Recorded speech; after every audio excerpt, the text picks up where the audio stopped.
On Sunday evening, October 16, 1859, the radical abolitionist John Brown led 5 blacks and 13 whites into Harper's Ferry, Virginia.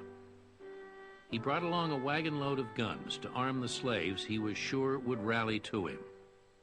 Once they had, he planned to lead them southward along the crest of the Appalachians and destroy slavery. Brown was an inept businessman who had failed 20 times in 6 states and defaulted on his debts. Yet he believed himself God's agent on earth. In 1856, at Pottawatomie Creek in Kansas, he and his sons had hacked 5 pro-slavery men to death with broadswords, all in the name of defeating Satan and his legions. Brown and his men quietly seized the armory, arsenal, and engine house and took up hostages, including George Washington's great-grandnephew. After that, nothing went right. The first person killed was the town baggage master, a free black. The slaves did not rise up. Angry townspeople did. The first of Brown's followers to fall was Dangerfield Newby, a former slave. Someone in the crowd cut off his ears as souvenirs. On Tuesday morning, federal troops arrived from Washington, led by a U.S. Army Colonel, Robert E. Lee. Lee's men stormed the engine house, and 9 more of Brown's men were killed, including 2 of his sons.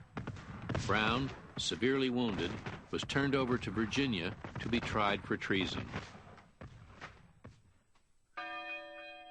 In firing his gun, John Brown has merely told what time of day it is. It is high noon. Thank God. William Lloyd Garrison. An undivided South says, let him hang. Albany, Georgia Patriot. Virginia found Brown guilty and sentenced him to death.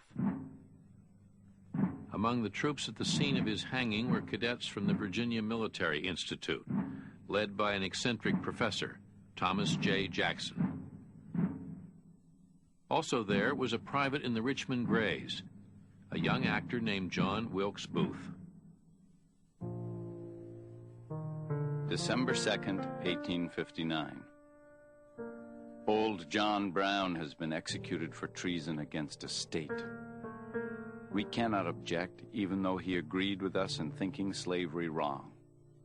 That cannot excuse violence, bloodshed, and treason. It could avail him nothing that he might think himself right. Abraham Lincoln.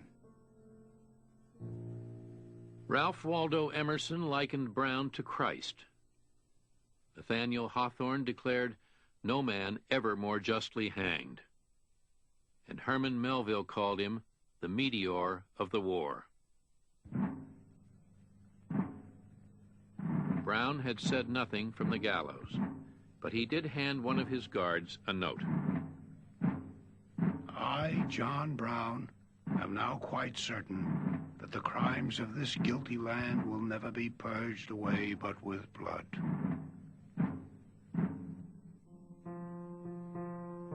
His zeal in the cause of freedom was infinitely superior to mine. Mine was as the taper light. His was as the burning sun. I could live for the slave. John Brown could die for him.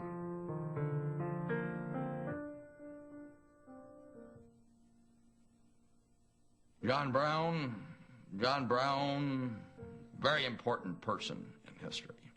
Important for only one episode. Failure in everything in life. Except he becomes the single most important factor, in my opinion, in bringing on the war. The militia system in the South, which had been a joke before then, becomes a viable instrument as the Southern militias begin to take a true form, and the South begins to worry about Northerners agitating the blacks to murder them in their beds. It was the beginning of the Confederate Army.